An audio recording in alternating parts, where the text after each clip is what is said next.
2026 থেকে রেশনে বড় বদল।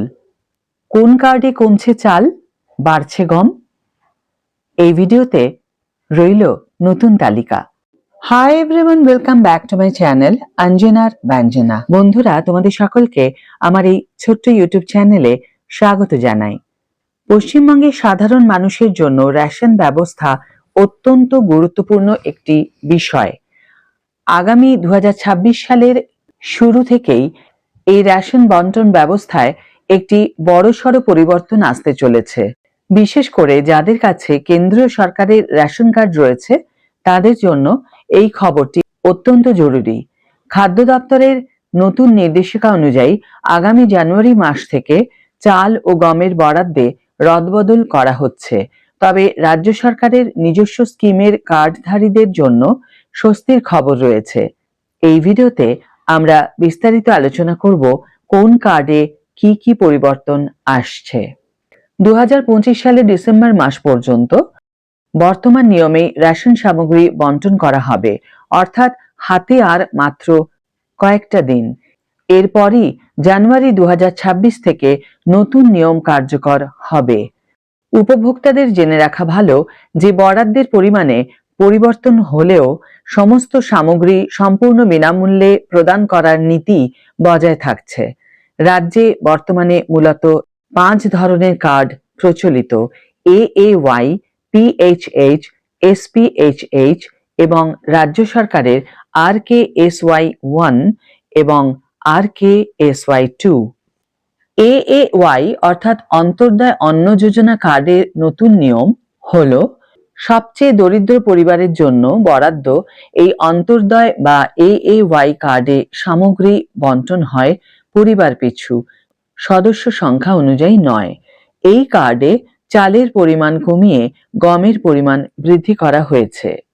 PHH এবং SPHH কার্ডে বড় পরিবর্তন হয়েছে। অগ্রাধিকার প্রাপ্ত অর্থাৎ PHH এবং বিশেষ অগ্রাধিকার প্রাপ্ত অর্থাৎ SPHH কার্ডের ক্ষেত্রে রেশন দেওয়া হয় মাথাপিছু হিসাবে।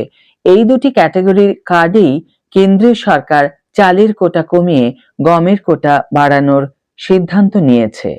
নতুন কাঠামোটি ঠিক এই রকম। চাল আগে মাথাপিছু 3 কেজি চাল পাওয়া যেত, যা 2026 সালের জানুয়ারি থেকে কমে 2 কেজি হবে। গম আগে মাথাপিছু 2 কেজি গম পাওয়া যেত, যা বাড়িয়ে 3 কেজি করা হচ্ছে। আটা গমের পরিবর্তে আটা দেওয়া হলে মাথাপিছু 1 কেজি 900 গ্রামের বদলে এখন 2 কেজি 850 গ্রাম আটা পাওয়া যাবে।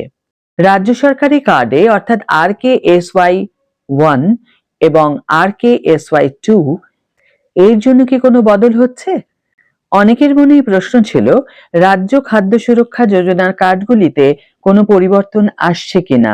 রাজ্য সরকারের পক্ষ থেকে এই কার্ডগুলির নিয়মে কোনো পরিবর্তন করা হয়নি। RKSY1 কার্ডে উপভোক্তারা আগের মতোই মাথাপিছু 5 কেজি চাল বিনামূল্যেই পাবেন। RKSY2 কার্ডের মাথাপিছু 2 কেজি চাল বিনামূল্যেই পাওয়া যাবে।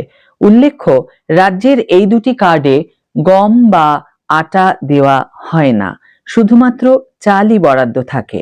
সারসংক্ষেপে বলা যায়, কেন্দ্রীয় কার্ডগুলিতে কার্বোহাইড্রেটের উৎস হিসাবে ভাতের বদলে রুটির ওপর বেশি জোর দেওয়া হচ্ছে, তাই গমের পরিমাণ বাড়ানো হয়েছে। আগামী বছর রেশন দোকানে যাওয়ার আগে এই তালিকাটি মিলিয়ে নিলে বিভ্রান্তি এড়ানো সম্ভব হবে। আজকের ভিডিও এখানে শেষ করছি বন্ধুরা। ভিডিওটি যদি কার্যকর বলে মনে হয়ে থাকে তাহলে অবশ্যই একটি ছোট্ট করে লাইক দিও, শেয়ার করো বন্ধুদের সাথে, কমেন্ট করে জানিও তোমাদের মতামত। যারা এখনো আমার চ্যানেলটিকে সাবস্ক্রাইব করোনি তারা অবশ্যই চ্যানেলটিকে সাবস্ক্রাইব করে আমার পাশে থেকো, আর যারা অলরেডি সাবস্ক্রাইব করে দিয়েছো তাদের জন্য আমার অনেক ভালোবাসা এবং অনেক ধন্যবাদ। আজ তাহলে বিদায় বন্ধু, দেখা হবে পরের ভিডিওতে। ভালো থেকো, সুস্থ থেকো, সঙ্গে থেকো।